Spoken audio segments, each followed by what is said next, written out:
going? Good. Everybody made this point today and yesterday about Caleb and just his authoritative calling plays in the huddle, keeping everything moving. What did you see that was different yesterday than the first two games and training camp? What was the growth that you saw? I don't know if I would say anything was like super different. I think it has been following our trajectory of the whole offense kind of slowly getting better. So today or Wednesday will hopefully be better than Sunday, and then Thursday hopefully be better than Wednesday. So I think it's been steadily climbing in that way. So nothing like drastic. Yeah, he's doing a good job. Drew, what are the challenges of being out there on a 19-play drive? Yeah, I mean, it's definitely got to be prepared. Got to be in good conditioning shape. Got to be ready to execute when you're tired and when you're fatigued. They're fatigued, and so I think that was a testament to our preparation that week. And drives like that are great as an offense. You shoot clock, keep the defense off the field. So hopefully more of those. Do offensive linemen appreciate 11 straight runs and run blocking in those situations? That's something you get particular joy out of, seeing yourself wear down the defense. Yeah, definitely enjoy that. I think in the moment, I don't know if any of us are really tallying or anything like that. They told us in the morning that it was 11 straight runs. I don't think anyone really connected the dots. But yeah, it just run that play, recollect yourself as much as you can, and then focus on the next one. So I think we kind of segment the one play at a time. What could that mean for kind of the identity of the team, just in terms of physical toughness, mental toughness, that sort of thing? Yeah, I think definitely stuff that we've preached from day one of OTAs, going on is we want to be a team that's physically prepared, in good shape, and able to go the distance in those long physical games. So I think it's proof to ourselves that what we've been doing is setting us on the right path, and that we need to continue, and that you can't let up for a second because you need the ability to be able to do that. The long drive drills you did in camp, they never went to 19 plays, did they? Honestly, don't know. Again, sorry.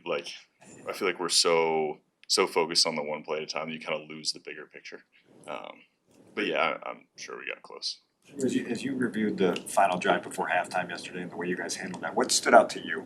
Mm-hmm. Yeah, I think obviously really critical situation, kind of that middle eight of the game, and so being able to come away with points there, kind of extend that lead, and then give yourself some momentum going into half was really good. And then just as a whole, we talked about it today. Defense did a great job getting us the ball back, and then offense holds up their end of it, putting up some points. So it was good to see us playing cohesive football in that way. That drive felt like it started out a bunch of runs and felt like using clock was the main priority, and then there came an opening to kind of put the foot on the gas. What did you notice from that standpoint of where you guys got aggressive and then obviously finishing it in the end zone?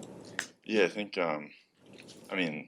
none of us are thinking we're just going to run the clock out or anything like that.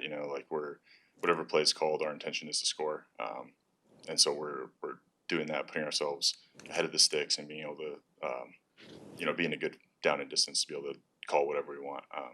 So I think we take a lot of pride that every play we call, we should have the ability to score.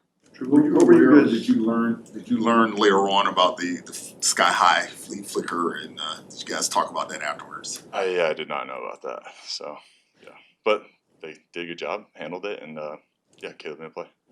Drew, what stood out about the pass protection? What were you guys doing so well yesterday? I guess first I would say there are definitely things that we still could have done much better, and we will continue to work on those and improve. But maybe did a better job as a unit, handling some of the movement in the games and kind of helping each other so that we're not all taking a bunch of one-on-one reps out there. And so I think guys did a great job straining, and we'll continue to get better because it definitely wasn't perfect or up to our standard. So. But to come away with, the sack stat, just 0. Caleb's never had that in his career. How much pride do you guys take in keeping him clean? Yeah, it's good. Good for Caleb, good for us. But I think I don't really feel like we're chasing things like that. We're chasing what our standard is and what we can do. And so you have no sacks, but maybe Caleb bailed us out of a few, and so it could have been better on our end. And so I think that's how we'll focus on it. You've obviously got past time with Grady. What makes him a guy who resonates in a locker room? Yeah, I think like any really good leader, he would never ask anybody to do anything that he's not willing to do. And I think everybody sees that he's an incredibly hard worker. He's dedicated. He plays hard, and is a well prepared and knowledgeable player. And so when you see a guy that does that, he commands your respect and earns your respect. And so I think when he asks stuff of the team, you know that you should be living up to it. And so guys like that, I feel like are great examples for us to follow. How do you describe kind of his outward passion? I don't know. I mean, I feel like anybody, it kind of takes different forms at different times. So I don't want to label him as one way or another. But he does a great job displaying what we should be doing. You know, he's never saying one thing and doing another. He's always illustrating the right way to do things. Good. Thank you. Thank you, guys. That forced fumble was not an easy play. We'll take us through that play through your eyes as you were chasing Javonte down the sideline there. Honestly, I just realized he didn't want it. Like, he didn't want the ball. Like, when he was running with it, and I kind of see it. They preach ball security, and I kind of seen it as he was looking for the block. I just was like, he don't want it, so I'm gonna just take it, pretty much. Feel like you were in bounds in the moment. It's kind of hard to tell as you're going full speed, right? I didn't even know I toe tapped, and I just was really going after the ball. And once I swiped down to take it, everything else after that was just me being a football player. So. We see receivers do that sideline drill all the time, but for corners, I mean, is it kind of that same strategy to keep your feet in bounds to make the play and then just kind of be aware where your feet are? Yeah, it's just knowing where you're at on the field, just making sure that you can be the athlete you are, just making sure that when you close to the sideline, and I kind of pretty knew we was on the sideline. Once I got off the block, I reestablished myself back in, and I knew we was dangling on that line, but honestly, I still can't believe I did that too, so. Did you realize that, in the aftermath of that, did you realize the momentum that you were giving, not just the defense, but the team overall? I felt it. I definitely felt it, and we needed that. We came out, we had a 3-and-out, definitely than what we want, and for me to be able to spark the momentum, I felt it. The whole team felt it. I'm glad I was able to make that play for us. Have you ever in a game just ripped the ball away from somebody else? No, that was crazy. It's the first time I ever just was like, because I think about it all the time, and we work peanut punch, and I was just like, I'm gonna just take it. I honestly was just like, I'm gonna take it moment, and I just took it. You talked earlier in the week about, hey, this isn't me, the perfect passer rating against you and all of that. And what was your sense of focus during the week, and how good did it feel to contribute the way you did, not just by doing that, but with pass defense and all that? It felt good because last week just showed me I need to hone in on the small details and stay consistent at everything that I do, far as coming in, making sure I understand the plays, making sure I'm working on myself, making sure I'm taking care of my body, making sure I'm taking the right meds, and just making sure everything that I do on a consistent basis to lead up to the game is true, and I stay true to that process. Without giving away too many game planning secrets, is there an example of like a little thing that you needed to hone in on that you could share?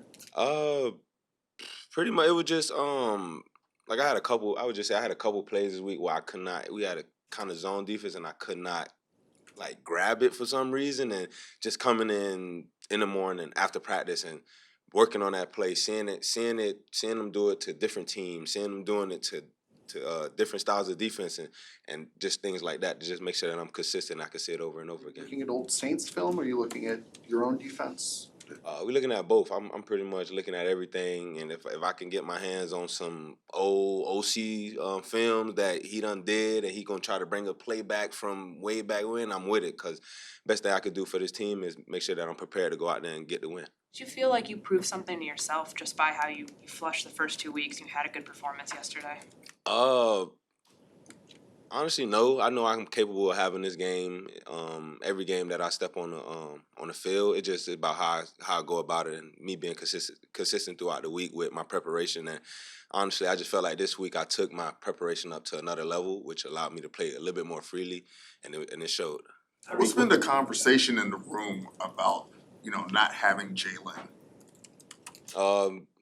Pretty much next man up. You got to step up. Jalen was a big piece of this defense, and right now we missing that. And for me and all the other guys in the room, all we could do is pick up the slack and go out there and play our best game to make sure that it ain't no fall off without Jalen being out there. They threatened a couple times, like in the red zone. You had that pass breakup, and then there was the other one on second down. Like take us through that first one. What did you see there? And I think Brisker might have hand to hand on it. Everybody else was trying to pick that pass off. What went down there? We was in cover two, and just how he ran his route, like he wasn't trying to push me vertical or create any type of contact. I'm like, it has to be an in breaking route, and I honestly just got a good jump on it. But we was in cover two. My job was really like, just push him and get back to my zone, and honestly, it just was a football player moment. In the first half, you almost had one along the right sideline, a near pick. What'd you see on that one? I feel like you were kind of frustrated that you didn't get that one. Yeah, I was definitely frustrated because that was like something like being prepared, like, motion over, option route, take away a leverage, make a play on the ball, and that's what we was working on all week. And just for it to be there for me and not make it definitely left me a little bit of frustration. What does it say? What does it say about the defense, just that you guys were able to go out there and have that performance with some starters out? That the work that we put in as a collective, it matters, and it's gonna show up. It's gonna show up because we worked hard and we trust each other out there pretty much. So just it's pretty much just allowing us to believe in each other and trust each other more, that we're gonna be out there and have each other back and play free. You guys met as a defense over the weekend. What was the mindset that you guys were trying to create going into Sunday? Just pretty much just flush the idea that that's not who we are. Just 2 weeks in a row, we come out strong against the Vikings and we don't finish, and then we come out and we lay a goose egg against Detroit, and just making sure that we know that the work and the preparation that we put in doesn't show that. Just making sure that we can always come back and put our best foot forward, and that's really what this week was, putting our best foot forward. And now next week is taking another step towards it.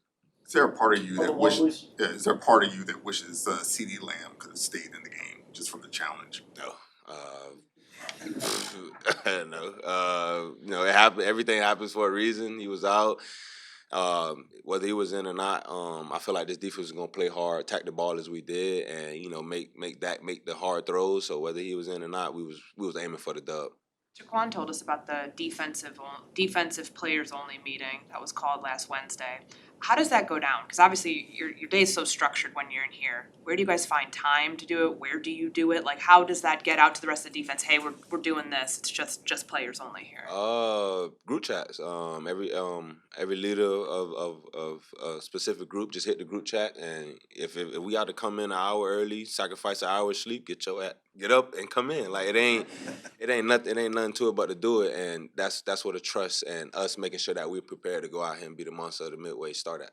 Is there a different level of leadership you're seeing from this defense this year? Yes. Honestly, I feel like all the guys is definitely taking everything personal and to heart with how we practice and with how we are, looked at, and what type of defense we want to be known as. Like, we want to be, as far as the secondary, we want to be known as the best. The linebackers the best, the D-line the best, and that comes with staying the course and working hard. And we're just looking up to every challenge for the rest of the season.